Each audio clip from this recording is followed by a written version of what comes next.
Bueno, Dios los continúe bendiciendo.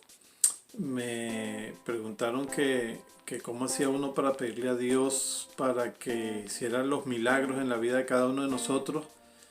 Y definitivamente quiero compartir con ustedes que hay cosas que Dios no va a hacer. Hay milagros que vamos a pedir que Dios no los va a hacer porque Dios nos dio capacidades a cada uno de nosotros para que las pusiéramos en acción. En,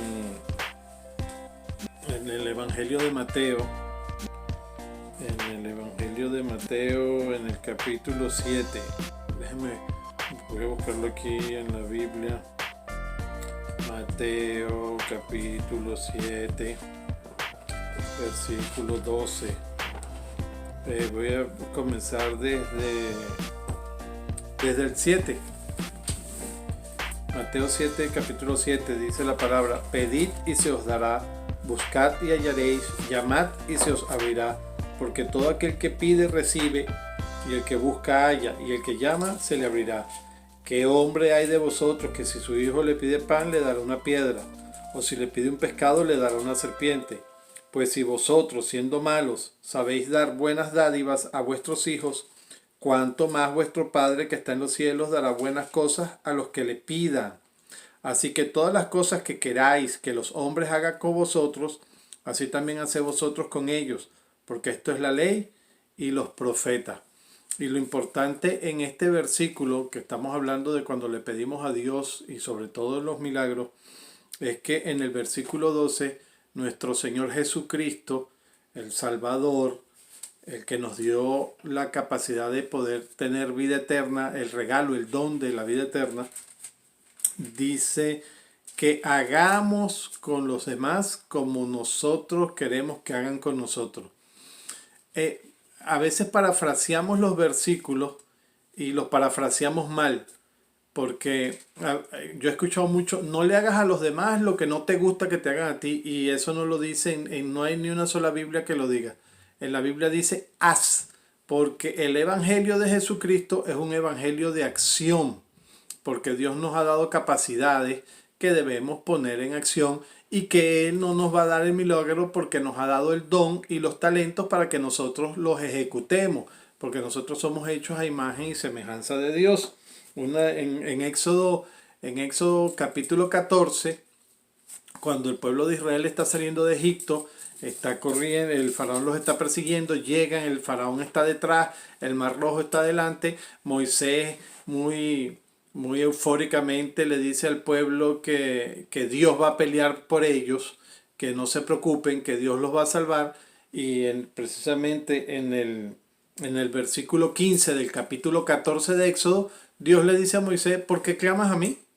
Dile al pueblo que marche y tú levanta la vara que te di para que el mar se abra. O sea, si estudias bien ese pasaje, y si estudiamos bien ese pasaje, Dios está diciendo: ya yo di una orden y lo que yo dije se va a cumplir. Ustedes tienen que hacer lo que les toca a ustedes. Al pueblo le tocaba marchar, y a Moisés, que se le había dado una vara, bueno, él ya la tenía, pero Dios le dio como autoridad a través de la vara a Moisés y a Aarón. Entonces él le dijo: ya yo te di la vara, ya yo te di los talentos, ya yo te di los dones, ya yo te di la herramienta para que tú ejecutes mi mandamiento. No tienes por qué clamar a mí. Cuando lean en el libro de Éxodo van a ver que lo dice. Y es que los milagros que van a venir a nuestras vidas son las cosas que realmente son imposibles para nosotros. Pero todo lo que pueda ser posible, no va a ser nunca un milagro, sino va a haber situaciones que Dios va a presentar para que nos demos cuenta que nosotros tenemos capacidad para poder ejecutar o accionar valga la redundancia, esa acción, ese hecho, y se logre lo que nosotros queremos. En el Nuevo Testamento, en el Evangelio de Juan, en el capítulo 11, todos lo conocemos, un pasaje muy famoso, es la resurrección de Lázaro. En el versículo, déjame buscar, en el Evangelio de Juan 11, Juan 11:39. En el Evangelio de Juan 11:39 llegan, todos conocemos la historia, se muere Lázaro, se lo dicen, el Señor atrasa 4 días, era su mejor amigo y sus mejores amigas, eran amigos íntimos de nuestro Señor Jesucristo. Hoy en día esperamos que si llamamos a los pastores, para seguir hablando en los términos del sistema fariseico, no sé cómo llamarlo, pero ese sistema evangélico, si llamamos a los pastores, necesitamos que venga el pastor corriendo inmediatamente a resolver el problema. Pero nuestro Señor Jesucristo se tomó su tiempo, hizo lo que tenía que hacer y llegó y le dijeron, no, ya se murió. Bueno, hay una cantidad de acciones y de estudios que se basan en función de ese pasaje. Pero en el versículo 39 Él manda hacer algo específico. Muevan la piedra. Yo siempre he compartido este pasaje, porque si va a levantar a un muerto, si va a llamar a Lázaro, eso es un pasaje increíble de imaginárselo, me imagino Lázaro ya llegando, no sé, al seno de Abraham y de repente escucha una voz que él conoce y que lo está llamando y tiene que retroceder y no llega a donde tenía que llegar, sino tiene que regresarse a este mundo. Si va a hacer algo que es increíble, ¿qué le costaba a nuestro Señor Jesucristo mover la piedra? Seguro que Cristo no podía decir, muévete piedra, y la piedra no se iba a mover. Se movía fácilmente, pero en ese versículo y en ese pasaje queda establecido nuevamente que nuestro Señor Jesucristo, que Dios, que es Cristo también, quiere que nosotros tomemos acciones. El Evangelio no es algo pasivo, el Evangelio no es, nos han mal enseñado en las congregaciones de que tú llegas a Cristo y parece que le pides todo a Dios y todo te cae del cielo, todo es como magia, como abracadabra, ¿sí? Y que nosotros no tenemos ningún mínimo esfuerzo. No era cualquier piedra. De hecho, en todo ese pasaje hay dos cosas importantes que tienen que hacer los espectadores. Primero, mover la piedra, que era una piedra bien grande. Y segundo, cuando Lázaro sale como una momia, todo, porque en la época cuando se sepultaba a la gente en esas cavernas, se les envolvía, no había urna, se les envolvía en una manta con ungüentos, con aceite, y entonces salió amarrado. Y más adelante vemos en los versículos que dice y desatarlo, quítenle las vendas ustedes. O sea, pero nosotros hoy en día esperamos que si le pedimos a Dios, Dios llegue, mueva la piedra, levante al muchacho, le quite las vendas, lo bañe, lo vista y nos los entregue lindo y bonito. ¿Y por qué les estoy diciendo esto? Porque sencillamente Dios nos ha dado capacidades que necesitamos poner en acción para poder llegar al nivel espiritual que se necesita para movernos a través del Evangelio y en el poder del Espíritu Santo. Dios nos ha dado la capacidad de amar, nos ha dado la capacidad de perdonar. Yo no puedo llegar y decirle, Dios, sí lo hago y sí lo hace la gente, pero cuando yo le digo a Dios, Dios, ayúdame a perdonar a esta persona, no va a venir un oro, un polvo de oro celestial, una llovizna, una neblina hermosa, azul, con cosas bonitas, que entonces va a hacer que en mi corazón salga un perdón celestial que nunca había conocido. No, y de ahí vienen las pruebas. Si volvemos a Éxodo, cuando Moisés tiene que cruzar el Mar Rojo, dice bien claro la palabra, el Señor desde que va a liberar al pueblo está endureciendo el corazón de Faraón, endureciendo el corazón de Faraón. Se mueren los primogénitos, sale el pueblo con oro, con todo. Faraón le dice, llévate lo que tú quieras. Y Dios dice, ya está, ahora voy a endurecer el corazón de Faraón para que los persiga. Y le pone después una columna de fuego y no puede llegarle a su pueblo. Y cuando ya está a punto que están atrapados, endurece el corazón de Faraón para que se meta a través del mar abierto. Y después allí se hunden todos los carros. Bueno, en el Nuevo Testamento, después de nuestro Señor Jesucristo, es lo que Santiago, Pedro y todo el mundo dice, que estamos pasando por pruebas. Cuando yo le digo al Señor, de corazón, de verdad, le digo, Señor, yo quiero perdonar, Señor, yo quiero amar, Señor, yo quiero tener paz, Señor, yo quiero tener paciencia, Señor, yo quiero tener fe, Señor, yo quiero tener bondad, yo quiero tener benignidad, Señor, yo quiero tener dominio propio. Lo primero que va a hacer el Señor es endurecer el corazón Ya no será de Faraón, será del mundo y nos va a empezar a poner pruebas donde tiene que darte cuenta, donde Él nos quiere que nos demos cuenta de que tenemos la capacidad para perdonar, siempre y cuando nos alimentemos con la palabra, siempre y cuando tengamos una comunión con Él. Entonces, y es muy normal cuando aceptamos al Señor, una de las cosas más normales que se escucha cuando somos cristianos es, ay, no le pidas paciencia al Señor, no le pidas paciencia, porque entonces te empieza a poner en situaciones donde automáticamente empiezas a perder la paciencia porque el Señor te está recordando que tú tienes la capacidad para tenerla a través de la palabra. Estamos viviendo una época de coach a cada rato y hay una cantidad de palabras, eh, empoderamiento, en fin, hay una cantidad de cosas en esta era de los coach y nosotros tenemos el mejor coach de la historia del mundo que se llama Espíritu Santo. El Espíritu Santo es el que acciona el poder de Dios y ese es el mejor coach que puede tener un ser humano y nosotros lo tenemos, nos va a entrenar. Estamos llamados a poner en acción todas esas capacidades. Tenemos que aprender a amar, como lo dice nuestro Señor Jesucristo, no amar a mi mamá, no amar a mi hija, amar a la vecina o al vecino que me trae los dulces, amar al que me trata bien en el trabajo. Cuando yo le digo al Señor, Señor, yo quiero amar como tú me amas a mí, va a ponerte a las personas que más mal te caen, que más mal te hacen, que más cosas extrañas te provocan para que tú aprendas a amarla, porque es un amor ágape el que nosotros tenemos la capacidad de accionar. Cuando le decimos al Señor, Señor, yo quiero tener gozo, no nos va a llevar no nos van a regalar entradas del Conde del Guácharo para que tengamos gozo.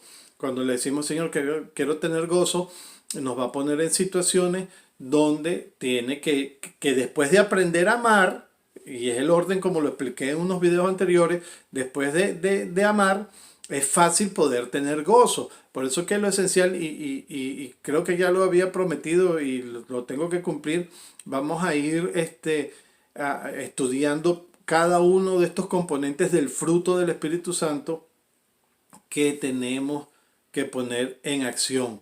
¿Por qué? Porque el Evangelio de Jesucristo es un evangelio de acción, no es un evangelio pasivo, no es un evangelio de que doble rodilla y el amor va a salir de su corazón como si usted sembrara una caraota y le salen las matas, así que siembra uno con papel toalé. Ahorita no se puede, no hay caraotas y sale del vasito. Bueno, así no es así. Son pruebas, paciencia, paz. Señor, yo quiero tener esa paz que sobrepasa todo entendimiento. Nuestro Señor Jesucristo dijo, el hombre que escucha mi palabra y la pone por obra es semejante al que construye la casa sobre la piedra. No dice, el que escucha la palabra y la escucha tiene la casa sobre la piedra, la pone por obra. Y no nos es que hay una cantidad de cambios que tenemos que empezar a tener en nuestras vidas, que si no accionamos nosotros nuestra mente, como dice Pablo en Tito, y permitimos que el mejor coach del mundo, que es el Espíritu Santo, empiece a renovar nuestra mente con su poder, pero al renovarla no es mágica, Él va a estar poniendo situaciones, entonces no vamos a cambiar nuestra manera de vivir, si no empezamos a accionar, si no empezamos a aprender a amar, si no empezamos a aprender a tener gozo, paciencia, perdonar, que el perdón es beneficioso, es para uno, no para el que te hace daño. Cuando tú perdonas a una persona que te hizo daño, no la estás beneficiando en un 100% a esa persona. Te estás beneficiando tú porque te estás quitando un peso, estás quitando rencor, una atadura, pesos que te prohíben llegar, que te estorban para que llegues a la meta que tenemos que llegar cada uno de nosotros, que es la vida eterna desde aquí en este mundo. Y solo en ese ámbito espiritual en el que nos movemos, que como dice la palabra en Gálatas, de ese fruto, contra eso no hay ley, no hay nadie que pueda decir, ni nada en este mundo que pueda decir, oye, pero mira qué paz tiene, a mí me cae mal porque esa persona, esa mujer, esa señora, ese señor tiene una paz increíble, no deberíamos dejarlo que entre en la casa. Yo creo que en la medida que pongamos en acción esas capacidades que Dios nos dio, vamos a poder predicar mejor a Jesucristo y vamos a poder demostrar que por su fruto los conoceréis. Y es la única forma de poder decir que somos cristianos, cuando la gente diga, no, en verdad, él es una persona que ama, ella es una persona que tiene paz, que tiene gozo. Porque a veces creemos que la acción que no está que hay que hacerlo, también es un llamado, pero a veces creemos que la acción es salir y tocar de puerta en puerta, ir predicando. Eso hay que hacerlo, pero lo hacemos. Si tú no tienes amor y no tienes fe y no tienes bondad, y no vas a poder nunca ir de puerta en puerta o en cualquier circunstancia, en cualquier reunión familiar o en cualquier reunión o en cualquier momento, no vas a poder predicar de Jesucristo, porque no es imposible. Sí, esas capacidades son básicas para poder predicar de la obra de nuestro Señor Jesucristo. ¿No es así? Amén. Yo creo que es así.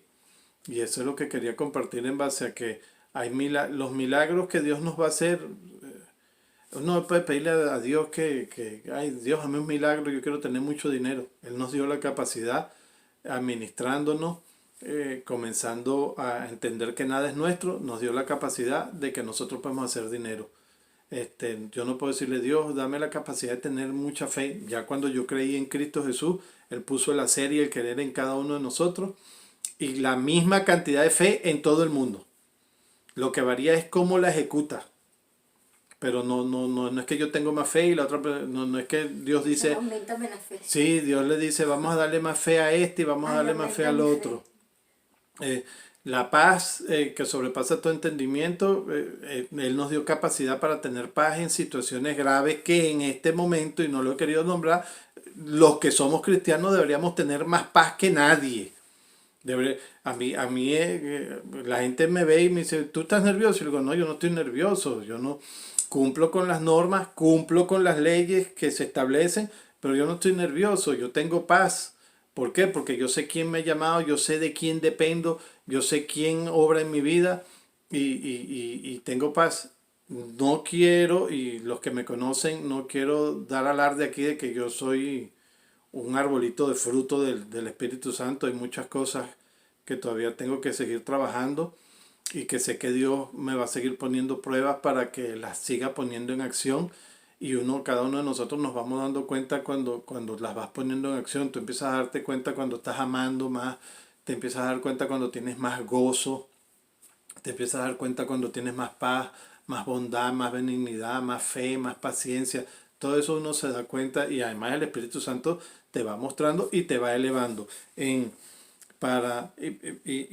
tenemos que seguir estudiando mucho, porque una de las cosas que quería compartir, que es importante, sobre todo con muchos de nosotros,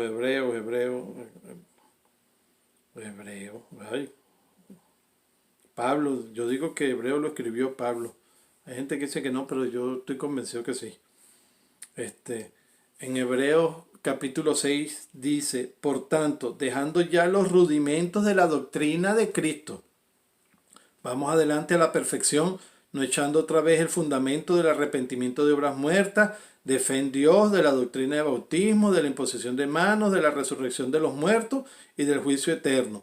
Y esto haremos, si Dios en verdad lo permite, porque es imposible que los que una vez fueron iluminados y gustaron del don celestial y fueron hechos partícipes del Espíritu Santo, y asimismo gustaron de las buenas palabras de Dios y los poderes del siglo venidero, y recayeron, sean otra vez renovados para arrepentimiento, crucificando de nuevo para sí mismo al Hijo de Dios y exponiéndolo a vituperio. Pero, ¿dónde quiero resaltar? En los primeros 3 versículos de este capítulo 6, donde el escritor hebreo, Pablo, nos exhorta a que ya tiene que llegar un momento en que nos quedemos tranquilos, en que dejemos, como dice en sus otras cartas a otras iglesias, de tomar leche y empezar a comer más carne sólida, empezar a entender el ámbito espiritual, A veces yo veo como gente que no cree en Cristo Jesús le es más fácil, le cambian los nombres y lo que ustedes quieran, pero le es más fácil entender el ámbito espiritual, lo llaman dimensiones, lo llaman dimensión cuántica, metafísica, lo que usted quiera, pero lo entienden mejor que los que conocemos la verdad y somos inspirados por el Espíritu Santo. Entonces, definitivamente, ya va siendo hora de que empecemos a crecer y de que empezamos a entender que hay que hacer cosas, que no todo es Dios ayúdame, Dios ayúdame, Dios ayúdame, que eso no está en la Biblia, pero sí es una ley y es ayúdate que Dios te ayudará, o sea, pues, mueve la piedra y yo levanto el muerto, levanta la vara y yo abro el mar rojo, pero ejecuta tú, haz tú el movimiento. Porque inclusive cuando nosotros hacemos el primer movimiento, que vendría a ser poner en práctica, en acción la capacidad de la fe, entonces cuando permitimos que Dios haga las cosas. Amén. Pero si yo no hago el primer movimiento, si a mí todavía Dios, si yo le estoy pidiendo algo a Dios y Dios está esperando que yo mueva la piedra, resucita a Lázaro, mueve la piedra, pero yo quiero que lo resucite, mueve la piedra, pero yo sé que tú lo puedes resucitar, sí, yo lo voy a resucitar, pero mueve la piedra, y no muevo la piedra, no lo va a resucitar, aunque Él quiera y no lo va a resucitar. Claro. ¿Verdad? Él dice aquí, esta Biblia dice, el Señor, en la experiencia de nuestra vida espiritual siempre existe por un lado lo que el Señor hace y por otro nuestra cooperación al seguir en pos de Él. El Señor quiere hacernos avanzar, pero nosotros debemos permitírselo. Esto es cooperar voluntariamente con su obra de gracia. Que es la obediencia a lo que Él Hay que espera avanzar. y a lo que Él espera que nosotros hagamos. Amén. Entonces hay que saber pedir los milagros. Los milagros son las cosas imposibles. Y uno de los milagros más grandes que ha hecho el Señor es su sacrificio. Y tocar el corazón de muchos de nosotros, y espero que toque el corazón de personas que escuchen este video. Hoy hablaba con una persona a quien amo muchísimo. Esta mañana le pedí a Dios que yo quería ganar un alma a Cristo y estaba hablando con esta persona y él me dice, sí, pero es que mi mamá es católica. Y yo le dije, qué bueno, pues tu mamá cree en Cristo, sí, y tú crees en Cristo Jesús, sí, bueno, ya está, ya, no, no tomes más cerveza, no fumes, no salgas para acá, no hagas todo eso lo va a ir mostrando el Espíritu Santo a cada persona, no nosotros. Yo le dije, yo lo único que necesito es que tú me digas si tú crees que Cristo se sacrificó por ti. Sí, bueno, ya eres cristiano, le dije, ¿tú lo crees de verdad? Me dijo, sí, yo lo creo. Y me enseñó una Biblia que le regalaron hace 2 años, la tiene en la caja. Le dije, bueno, ábrela. Y cuando tengas una duda, ve leyendo los evangelios y me pregunta. Y ya está. Ya yo moví la piedra. Ahora, ¿cuál es el milagro? El Espíritu Santo va a redarguirlo, le va a enseñar las cosas que está haciendo mal y él con el Espíritu Santo se irá corrigiendo. Yo no tengo que estar yo le aclararé algunas dudas porque sé un poco más y como dice la palabra y lo seguiré defendiendo, el que se deja discipular llega a ser igual que su maestro. Vamos a llegar a un momento en que todos estamos al mismo nivel. O sea, la conclusión es, tenemos que dejar que Cristo siga haciendo ese milagro en el corazón de la gente, porque la gente se nos está muriendo. Hoy se lo comentaba con mi mamá y le decía, la gente me habla, se murieron 900 ayer en Italia, parece que nunca nadie se ha muerto en Italia, es la primera vez que se muere, que se está muriendo mucha gente. Déjenme decirle a los de Venezuela que en Italia, cuando hubo una época, en Italia tal vez un fin de semana se morían 6 o 7 personas, en Caracas se morían 120, 200 por asesinatos y robos y secuestros. Parece que eso no era alarmante. Pero lo alarmante y lo crítico, ahora hablando del tema, y tal vez estoy reiterando en muchas prédicas de muchas otras personas, otros predicadores, es que se nos están muriendo y ojalá que el que se muere, y eso se le pido a Dios, por lo menos conozca a Cristo, porque el que se muera sin Cristo en su corazón se va al infierno. Y el que se muere con Cristo en su corazón se va al cielo, donde no hay lloro, donde no hay enfermedad, donde todo es gozo y alegría. Y ya no va a haber más esperanza ni fe, sino amor, que es lo único que va a ser eterno. Y lo importante, como dice Corintios 13. Entonces, todos los días, en vez de alarmarnos por los 200 muertos, los 60.000 contagiados, alarmémonos por una persona que se muera sin Cristo. Y Cristo solo tienes que aceptarlo en el corazón, reconocer que su sacrificio, su derramamiento de sangre fue para que nosotros tuviéramos vida eterna y más nada. Las cosas malas en ti las va a ir cambiando el Espíritu Santo, contigo nada más. ¿Ok? Bueno, otra vez un gran abrazo a nuestros hermanos allá de la iglesia de Margarita. Porque esos son otros temas, porque Pablo nunca le escribió a la iglesia los santos apóstoles de Roma, ni le escribió una carta a la iglesia las ovejas bonitas de Efeso, sino le escribía a la iglesia de Efesio, a la iglesia de Tesalónica, a la iglesia de Roma. Y en Venezuela, en la isla de Margarita, hay una iglesia y ustedes son parte de esa inmensa iglesia. Eso es otra cosa del sistema ese evangélico de que mi iglesia. En mi iglesia, los santos apóstoles de Jesucristo y nombre y todo. Yo caí en ese error, pero gracias a Dios el Espíritu Santo lo va enseñando a uno, lo va guiando y vamos creciendo espiritualmente. Ustedes son una iglesia, parte de una única iglesia. Hay una sola iglesia a nivel mundial, una sola a nivel universal, que es la iglesia de Cristo. Hay iglesias de Cristo en la isla de Margarita que se reúnen en Sabana Grande, que se reúnen en Porlamar, que se reúnen en Pampatar, que se reúnen en Boca de Río, pero todos son una sola iglesia, que por cuestiones tal vez jurídicas y legales tienen que ponerle un nombre y establecer, bueno, ya eso es otra cosa, pero por lo menos que a nivel espiritual todos nos seamos y entendamos que pertenecemos a un solo cuerpo. Una vez más le pido al Señor Jesucristo que si alguien está escuchando este video que no lo ha conocido, lo conozca, acéptalo, búscalo en los evangelios, es fácil, es solo decirle, Cristo, escuché a alguien que me dijo que tú me podías ayudar y Él te va a responder, el Espíritu Santo va a estar allí. Le doy gracias a nuestro Padre Celestial por cada una de mis hermanas, mis hermanos que tenemos allá en la iglesia de la isla de Margarita y estamos aquí siempre en un solo espíritu, en un solo cuerpo. Dios me los continúe bendiciendo.